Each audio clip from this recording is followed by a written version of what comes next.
The mantle of invincibility surrounding the German forces had slipped and fallen since the horrors of Stalingrad and the failed attempt to dislodge the Russians from Kursk in 1943, where the mighty panzer units suffered irreparable losses in the greatest tank battle ever seen. Buoyed by the heady taste of victory, a revitalized Red Army now began to pay back the Wehrmacht in its own coin. Brutal, swift, and ceaseless attacks began to engulf the German soldiers.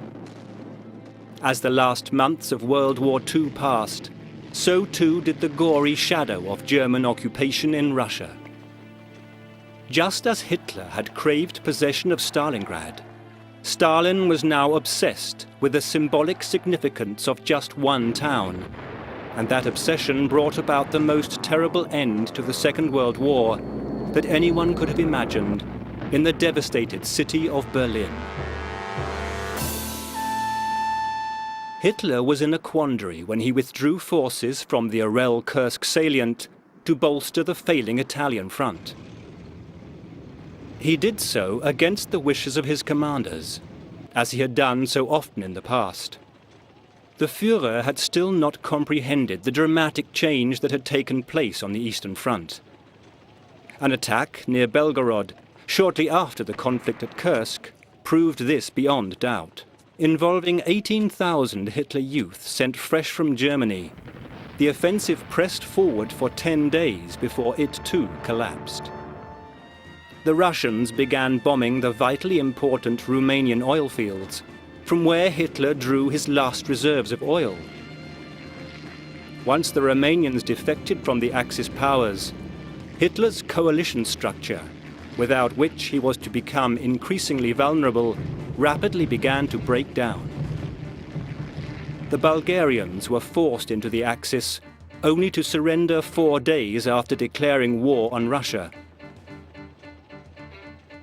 Yugoslavia had been freed by Tito. The British and Americans were grappling their way up through Italy. And Mussolini had been deposed. The situation demanded intelligence and flexibility from German commanders. Hitler, the supreme commander, proved himself ridiculously but lethally inadequate for the task. The Russians had scythed through the German front, peeling open the way to Eastern Prussia and Berlin. In the Ukraine, some 60,000 Germans were encircled. When the Crimea fell to the Russians, another 100,000 Germans went into captivity. The hunters had become the prey. Despite this, German officers felt that if they could withdraw far enough under cover of an elastic defense system to establish a proper defensive belt, gathering their forces and executing well-organized counterattacks, the Wehrmacht was still capable of then resisting the Russian onslaughts to the point where the Soviets would eventually exhaust themselves. German officers were also in no doubt about the end scenario, unless they could persuade Hitler of their plans and impress upon him the true state of the war's progress. Hitler was no more capable of rational consideration now than he had been in 1939. And whilst oscillating between outbursts of rage and periods of relative calm, refused to allow any German soldier to retreat from Russian territory. As a result of Hitler's ego-driven incompetence, countless German soldiers were sacrificed unnecessarily in the attempt to resist at the wrong time and in the wrong places. The dictates of war had already made Hitler's absurd orders superfluous. The Soviets were advancing, and through Hitler's ineptitude, the momentum was becoming unstoppable. The numbers of Soviet troops, estimated to be superior to the Germans by a ratio of 11-1 when the final invasion of Germany began, made the outcome a foregone conclusion to anyone but Hitler. Far from the terrors of the Eastern Front, the Wehrmacht had suddenly been rocked back on its heels as what turned out to be the death blow for the Third Reich was delivered. On the 6th of June, the first waves of Allied forces began an invasion on the coasts of Normandy. 7,500 aircraft had been reserved for the landings, in which 2 million men were to take part. 1 million were in France by the first week in July. The German forces of the Western defences were overrun. A last attempt to stop the Allied flood started in December 1944 in the Ardennes and became known as the Battle of the Bulge. It was doomed before it started, hamstrung through lack of troops and insufficient fuel to even reach the objective of the Rhine bridges. Although his commanders in the field informed him of the offensive's collapse, Hitler believed he had won a significant victory in the Ardennes and withdrew forces to Berlin. This unfounded act of optimism ironically helped to stop the Russians from snatching even more German territory than they did as a result of the Ardennes offensive. There was very little that the defenders could now do to prevent the Allies from completing their march to Berlin, as the Führer's empire imploded.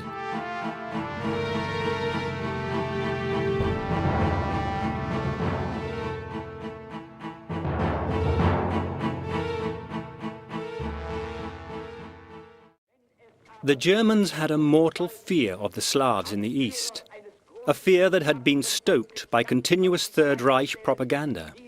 Hitler's regime ensured that the fear was justified. Some 23 million Russian soldiers and citizens had perished in terrible agony during the German onslaught, an unimaginable number. The land had been ravaged and homes left in ruins.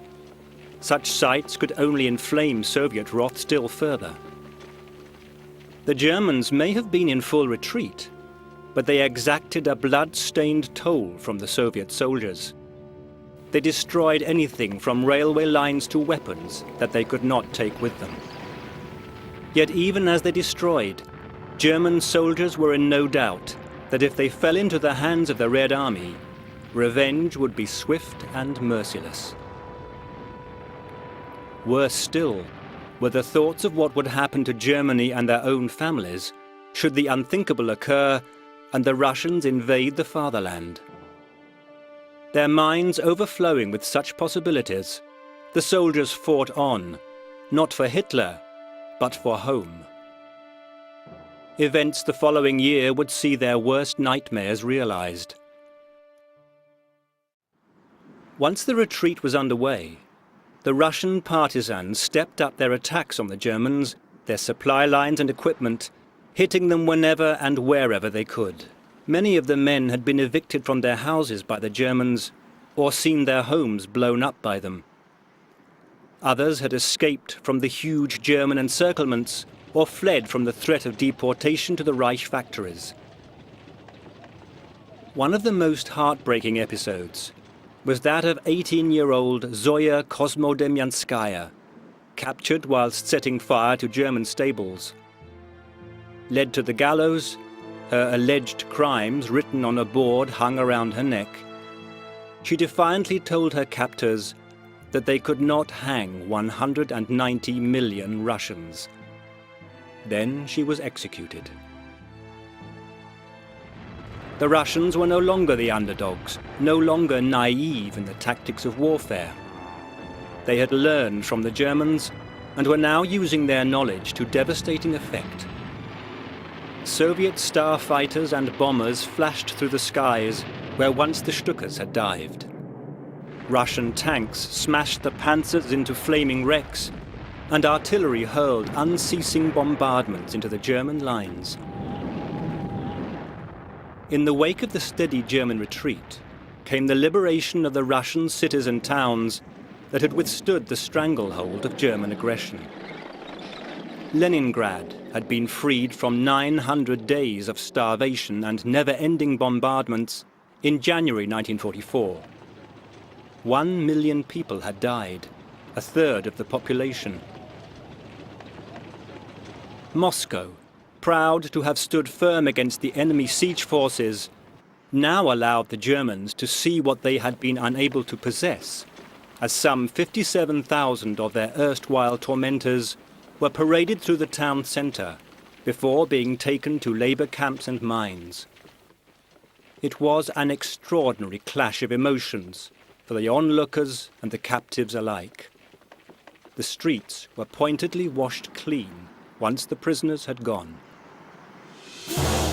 The new year of 1945 brought dramatic changes. Stalin was in control of the Balkans and the Baltic states. For the Russians, it spoke of freedom from German occupation, whose spectre had now been vanquished by their blood and pain. For Germany, it heralded Hitler's Götterdämmerung. Germany had lost 106 divisions in the course of 1944, a terrible foretaste of the immediate future. The Russian forces had already pressed their way through to Poland in July 1944 and had also entered Slovakia, only to find 200 mass graves filled with Slovaks that Nazis had slaughtered. The pattern was repeated as the Soviets fought their way closer to Germany. They came to the concentration camp at Majdanek, the first camp to be liberated. The awful proof that the rumours of gas ovens had not been a propaganda ruse was now indisputably laid open before the eyes of the appalled Soviet infantrymen. It was clear that the Soviet soldiers would be in no mood to take prisoners when the final assault on the fatherland took place.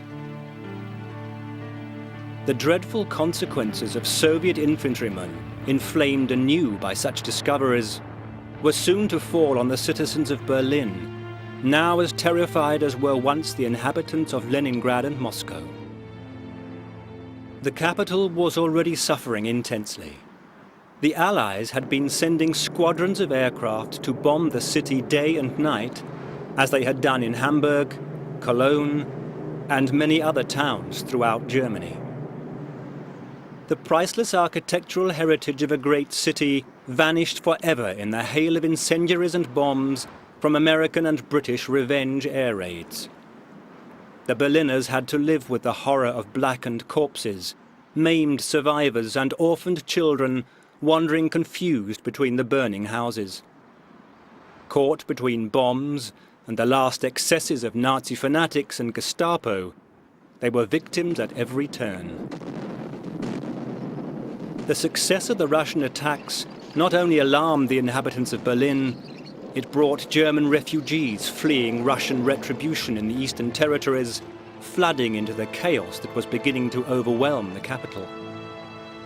Confusion and fear grew by the hour, as over 8.5 million people surged towards Berlin between January and February 1945. Children froze to death as they struggled through the snow with their mothers, or died of the cold and exhaustion in the few overfilled trains that still ran. Other refugees were to meet an equally terrible death. Later, in January, German Grand Admiral Dönitz gave the order for a mass evacuation of Danzig by sea. The Wilhelm Gustloff was carrying almost 10,000 people when it was deliberately torpedoed 3 times by a Russian submarine. It was a miracle that 1,300 passengers were rescued from the icy waters. Those torpedoed on board the General von Steuben hospital ship in February were not so fortunate. None survived. The Russians entered Warsaw on the 17th. They were confronted with more evidence of SS atrocities. The people in the Warsaw ghetto had turned against their tormentors in a pathetic act of rebellion, facing hopeless odds, ordered to do so by the Polish resistance authorities in London, anxious that the Soviets would capture the city. A tragically misguided plan. The Germans unleashed a merciless torrent of death on the 20,000 insurgents and other inhabitants. The struggle went on for 2 months, at the end of which time 200,000 people were dead, 9/10 of the city had fallen to rubble, and the survivors were deported to concentration camps. The SS had gone beyond the bounds of depravity, dousing people with petrol and setting them alight, torturing, gassing, and summarily executing anyone whenever they pleased. Stalin's Red Army held off their attack whilst the orgy of violence during the uprising was carried out. It would be much easier to impose his dictatorship on such a crushed and defenseless people. The city to which Hitler had withdrawn in order to conduct operations from his bunker beneath the Reich Chancellery was a city preparing for the worst. No one had any illusions about what was in store should the Red Army break through. Berlin was reported to be in a state of disintegration. Hitler no longer had the temerity to show his face in public. Drowning in the humiliation of failure, he had been reduced from an arrogant, strutting dictator to a shambling failure, lost in the fogs and fantasies of mental degeneration. By the end of January, when Hitler gave his last radio broadcast, the Soviets were overrunning Silesia, and the factories, steelworks and mines of the industrial backbone of the German Empire were lost. It was a lethal stab to the decaying Third Reich. Bringing in troops from the west, the Germans forced the Soviet advance to a halt along the line of the Oder River. The Russians were tired and their lines overstretched, but the increasing mental disintegration of the Führer was a hindrance to all levels of German command, and the respite was only temporary. The Oder River was an important psychological symbol to Germans. It was crossed by the Russians on the 31st of January. The Reich Chancellery, with its cowed inhabitant, was a mere 40 miles away. The final appalling tragedy of the war was about to unfold. The pathetic response by the Führer to the alarming news from the Oder was to form a Panzerjagd division, consisting mostly of Hitler youth on bicycles, armed with the anti-tank Panzerfaust. No greater indication of his mental condition need be sought. American bombing raids over Berlin were intense, killing 3,000 people in one morning on February the 3rd. Bombs hit the Chancellery and also crushed forever the hysterical voice of Roland Freisler, the judge who had sent so many anti-Nazi Germans to the hangman and guillotine.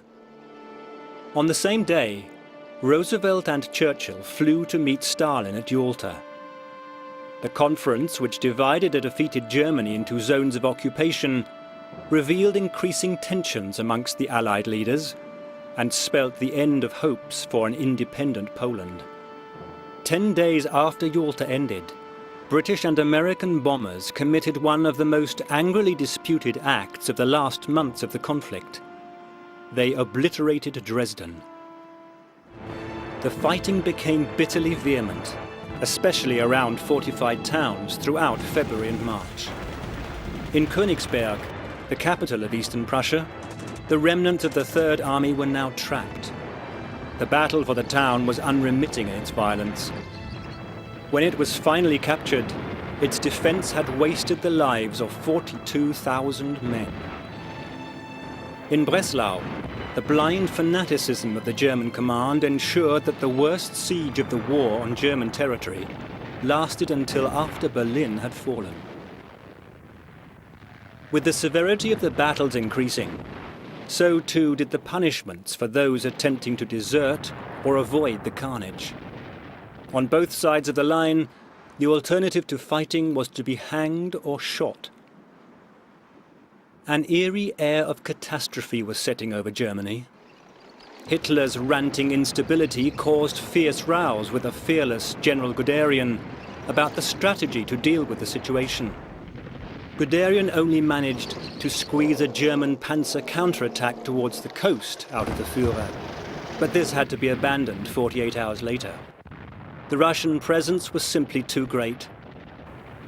When a shocked Stalin heard that the bridge at Remagen on the Rhine had been captured by the Americans on March the 7th, the Russian push for the capital took on a new urgency.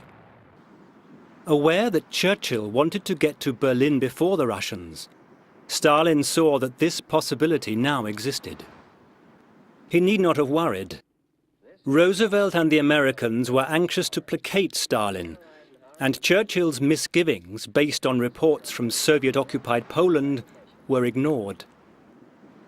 Were it not for the political infighting that pitted Eisenhower against Montgomery in a tussle for power that mirrored that of the Soviet commanders, the whole course of post-war German history would have been radically different. Nervous of Churchill, Stalin urged Zhukov and Chuikov to begin the final assault, playing on their intense rivalry to overcome the enormous difficulties. He hoodwinked the Americans into believing that Berlin was no longer of importance, and that he would not send the bulk of his forces there. Eisenhower fell victim to his own desire to believe what he heard. For that weakness, post-war Germany paid a high price. Roosevelt died on the 12th of April. American policy did not change with his death. The Americans sped across Germany to the Elbe, but on the 15th, they were ordered to go no further. Stalin's deceit was working faultlessly. The catastrophe was ready to begin, and Hitler had just 15 more days to live. At 5 a.m. on April the 16th, the Russian artillery filled the air with shells. 42,000 artillery pieces were lined up to batter the German defensive lines, whilst searchlights pierced the early morning air in an attempt to blind the defenders. Russian troops waded into the river Oder and moved on the Zelo Heights, the last natural barrier before Berlin, as the battle descended into chaos. Regiments and battalions lost orientation in the smoke and marshy ground, and Soviet casualties mounted alarmingly through ruthless German resistance. The attack mutated into a massacre of Soviets. The bright lights blinded their own frontline troops and made them easy targets for German guns. 30,000 of the Red Army men were helpless victims of Stalin's over-optimism and haste. Soviet advances were nowhere near as rapid as expected. For the next week, the merciless fighting heaved towards the capital, with the Germans throwing everything in manpower and weapons that they possessed at the Soviets, grinding their way forward step by step. In Berlin, the shell detonations in the east were already shaking the buildings as Hitler celebrated his 56th and last birthday on April the 20th. American and British bombers made sure that the inhabitants of the town paid a heavy price for the Führer's presence on that special day. One day later, following the last air raid, senior Nazi Party officials rushed to leave the city. Shortly after the bombers turned away, the first direct artillery fire on Berlin sent shells crashing into the city centre, a prelude to the nightmare yet to come. Hitler was astounded by the artillery bombardment, but it did nothing to clear his head. On the contrary, he added to the confusion as he scattered around orders for assaults with non-existent troop units, regularly threatened officers with executions, and dismissed others. His mood swung between demonic delight that a country unworthy of him was getting what it deserved, or that an enormous counterattack was going to bring victory, and paranoid belief that he was surrounded by traitors. General Heinrizi was one officer who incurred his bitter wrath. Unlike his Führer, General Heinrizi, responsible for the defense of Berlin, knew what was happening. He was good at his job, and his fault had been to attempt to draw the Russians away from Berlin to avoid more senseless casualties. Against the 1.5 million Soviets ranged around Berlin and beginning to move into the outskirts of the capital, Berlin was a city defended by little more than the 40,000 partly unarmed men of the Volkssturm militia, primarily made up of old men and youngsters, and the Hitler Youth. These were sent in remorselessly against the Soviets, with a cold indifference that beggars belief, by a man who had already taken his leave of reality and now wallowed in contempt for the German nation. Only 45,000 regular troops were available. The Russians were more than surprised when they discovered from Volkssturm prisoners the inadequacy of the defenses that had been prepared. Inside the 15-kilometer ring around the city, they reported that there were no defenses that posed any serious obstacle to the Soviet forces. Even the defenses for the citadel, the defensive zone around the Reich Chancellery, were laughable. Not only were the Volkssturm men understandably reluctant to fight, anti-aircraft defenses were almost non-existent, allowing the Soviet fighters free rein in the skies above. Some of the motorways had been mined and gun pits excavated, but Berlin was in fact woefully unprepared for a major assault, less so than any other major city. Perversely, the Gestapo and SS were still functioning, and they, together with fear of reprisals by the Soviets, bound to the hope that if they could keep the Soviets at bay, the Americans would arrive, kept the fighting going much longer than anticipated. No one knew that the Americans had already rendered that hope impotent.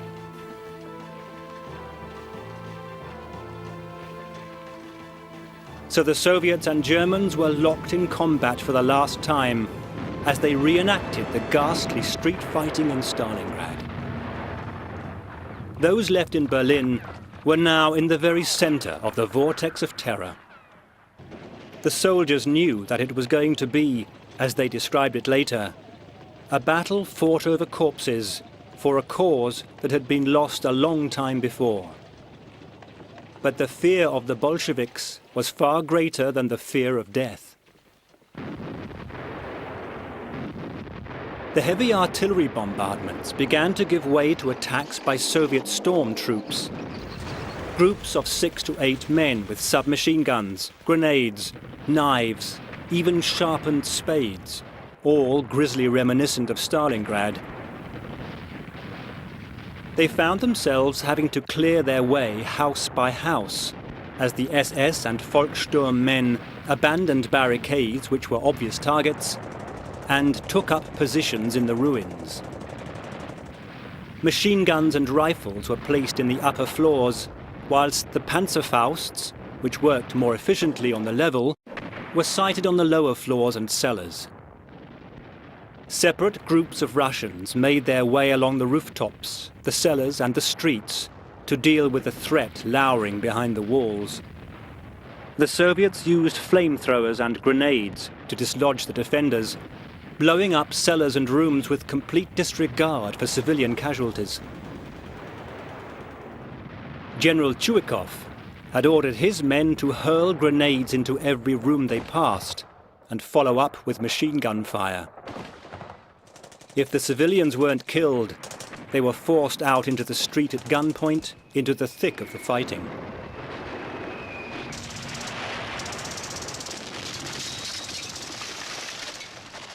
The Panzerfaust had proved so effective in disabling Russian tanks that the Soviets needed to rethink their tactics.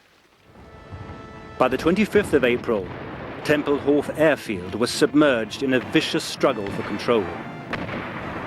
Some of the remaining German tanks were sent in, but suffered high casualties. The boys of the Hitler Youth were supporting them. Their courage did little good. The outcome was inevitable, and many boys did not live to see peace return to their homeland.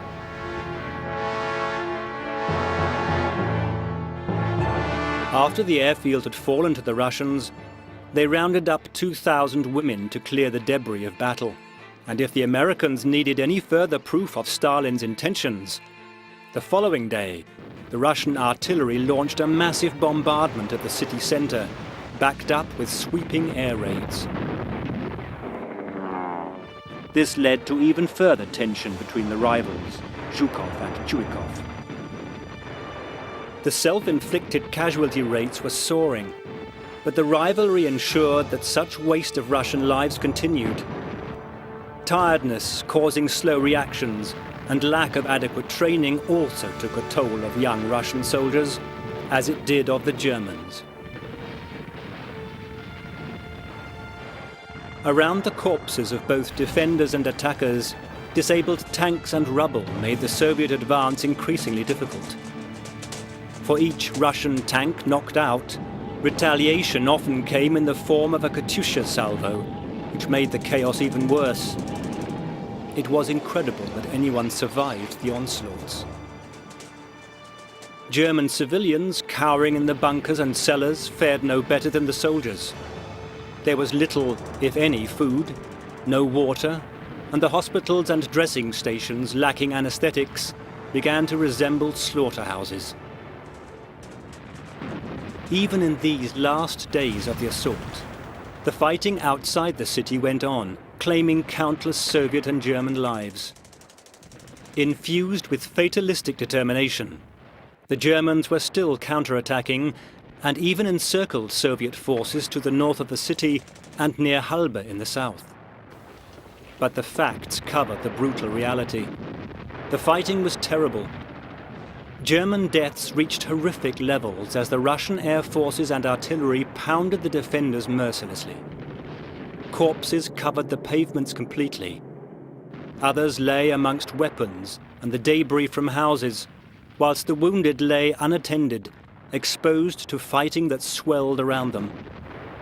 The last Tiger tanks available would crush civilians and soldiers alike in the confusion, as men lost orientation in the smoke and darkness, for the fighting continued on into the night. The deeply entrenched suspicion that the Wehrmacht soldiers harbored against the SS men they were fighting alongside did nothing to help the disparate groups coalesce efficiently. In a final act, as incomprehensible as it was despicable, the SS engaged in an orgy of executions in the capital, as the Red Army closed in around them. Where white flags appeared, they entered the houses and shot the men they found. One Wehrmacht officer threatened to shoot on the spot any SS men he found engaging in such actions.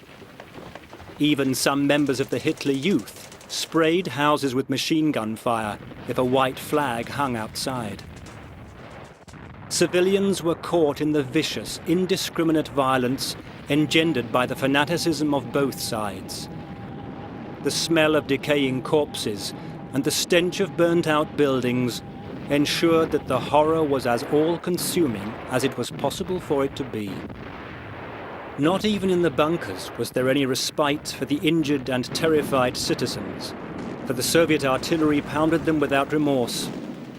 Dust and smoke mingled with the screams of children and wounded, the shouts of soldiers, and the thundering of guns. The city was reduced to a mass of rubble, in which fires raged and the ruins smouldered.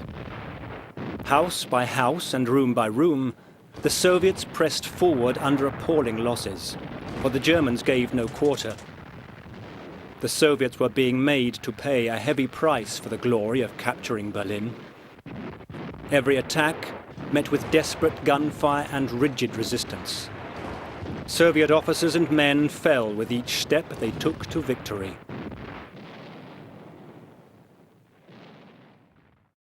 In the Führerbunker, events had taken on the elements of a tragic opera. Eva Braun, Hitler's mistress, was still with him. At midnight on the 28th, he married her in the presence of Martin Bormann and Joseph Goebbels, whilst in other rooms, his SS guards descended into indiscriminate sexual indulgences with the other women left in the bunker. It was a hideous cabaret of indifference, considering that men were dying in agony in the streets above, on the orders of these same men. The Soviets were less than 1 mile from the Reichstag. One by one, the landmarks of Berlin fell to their assaults, as they closed in on the Brandenburg Gate, the Reichstag, and the Chancellery with its deluded dictator beneath. The final assault to capture the symbol of German power began on the 29th. Even at this close distance, heavy howitzers were being used before infantry stormed buildings. Many German soldiers continued to resist, even when fighting on the top floors of buildings otherwise occupied by the Russians. As their comrades had done so often at Stalingrad and after, the men displayed extraordinary discipline in the face of hopeless odds and inescapable death.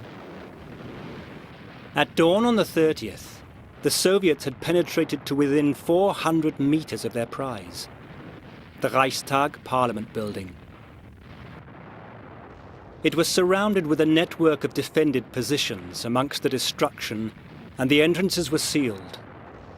In total, 10,000 Germans were embedded in the government district. Amongst them were the last volunteer members of the Charlemagne division of French adherents to the Nazi cause. Death awaited them here or in France, so they had nothing to lose.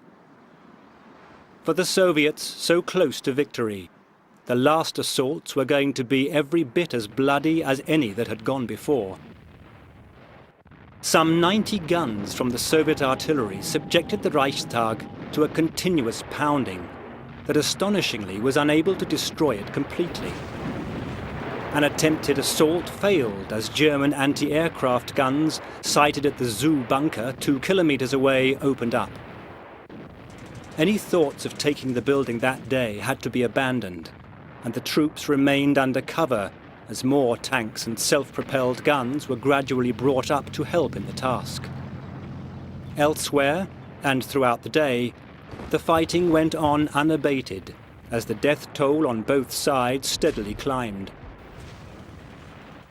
The 30th was the last day of Hitler's abysmal life. Oddly, for a man determined to take the ungrateful German nation down with him, he had prepared his successors.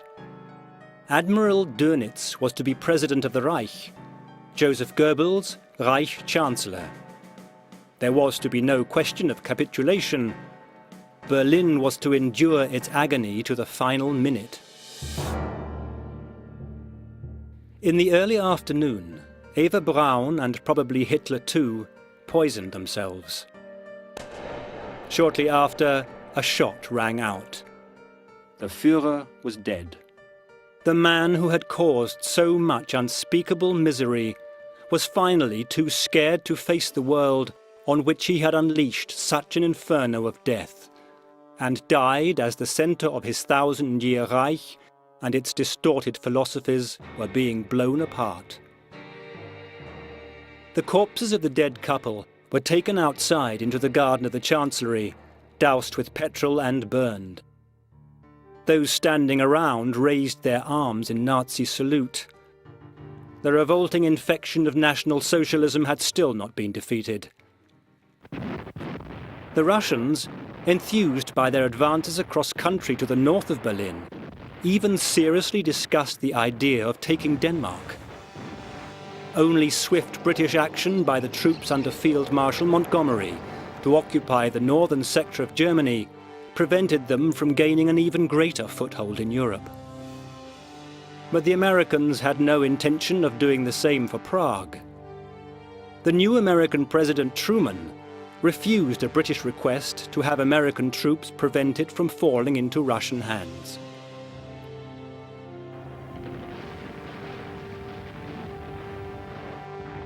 When darkness fell at about 6 p.m., 3 Soviet rifle regiments stormed the Reichstag after artillery had blasted a way in, only to find that the Germans were waiting.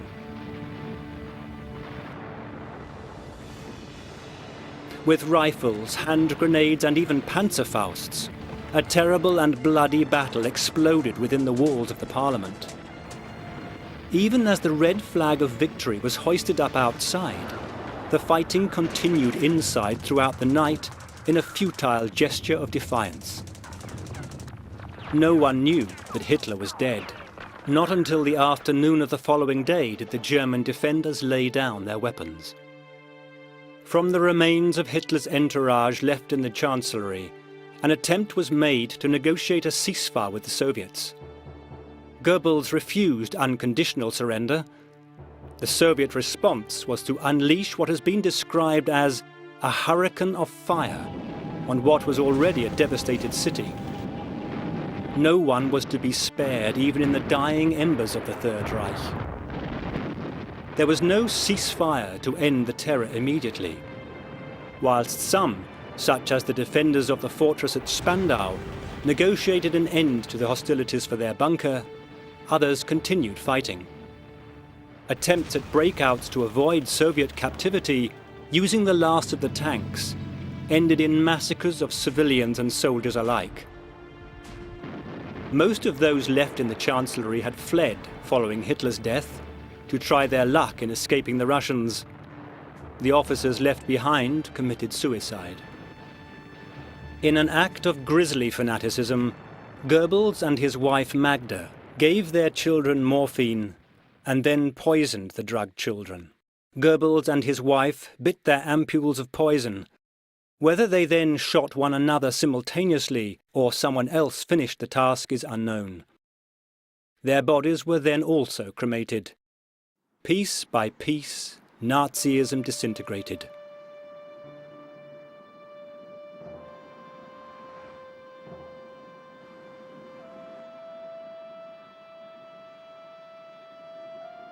By May the 2nd, Berlin's tragedy was all but over. The last of the SS, Hitler Youth and Volkssturm men were flushed out of the cellars, underground tunnels and ruins of the city. All over the capital, fires burned and smoke hovered above the masses of German prisoners, many among them children, being rounded up and escorted away. They walked through destruction that was mirrored in bombed and destroyed towns everywhere in Germany. A leaden silence embraced the smashed city as Germans struggled to contain their fears and come to terms with the collapse of a nightmare regime and the country it had ruled with steel-cast ruthlessness in peace and at war. The tide of soldiers and civilians attempting to cross the Elbe and get to the Americans increased once the news of the death of the Führer and the fall of Berlin filtered through. Little did they realize that the Americans, anxious still to placate the Russians, had promised Stalin to hand over German prisoners to the Russians. All over Europe, the war was strangled and faded. On the 4th of May, Montgomery accepted the capitulation of northern Germany in Lüneburg, and General Jodl signed an instrument of surrender on May the 7th in Reims. German forces were still fighting in Courland and Czechoslovakia as he did so.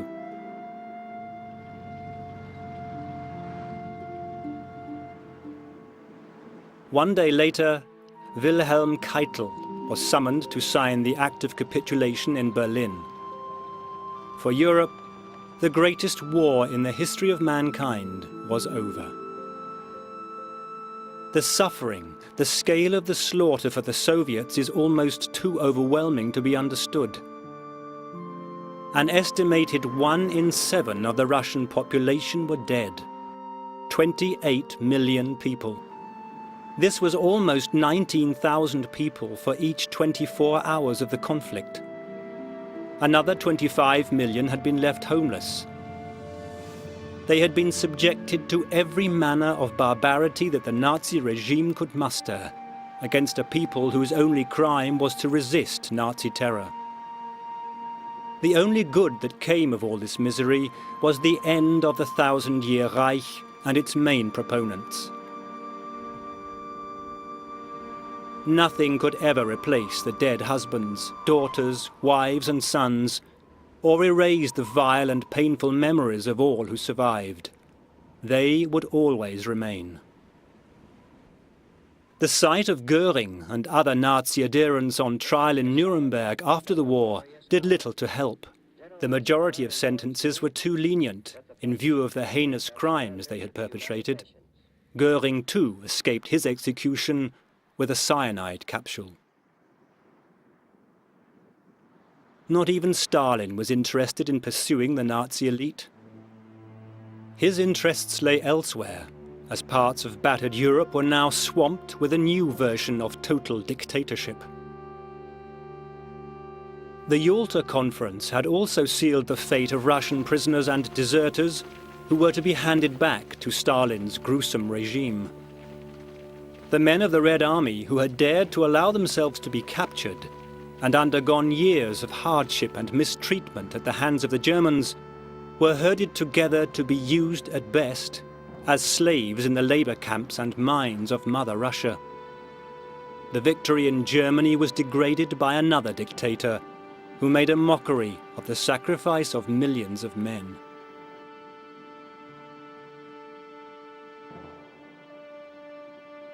Before long, Stalin had undone the few reforms he had allowed in the war years, and the iron fist of communism descended to blight the country with renewed terror. Berlin's fate was partition that rent apart families for almost half a century.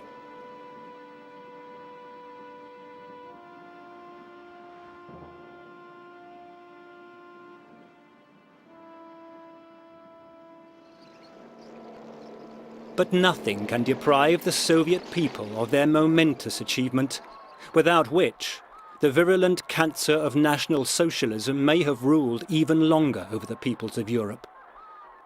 From unimaginable horror, they emerged triumphant to crush their tormentors. Their victory in Berlin was an important symbol of hope. All over the world, the joy of peace returned was lined with a heavy sadness for those who had lost and sacrificed their lives in the deserts of North Africa, the jungles of Asia, and on the beaches of France.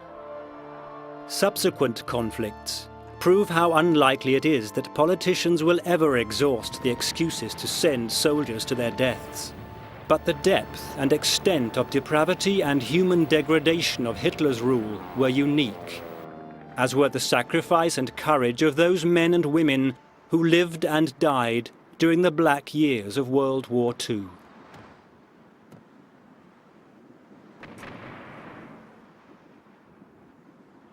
Their example still remains a beacon to future generations, to whom they gave the hope that, despite the excesses, the majority of mankind would never allow our humanity to fail.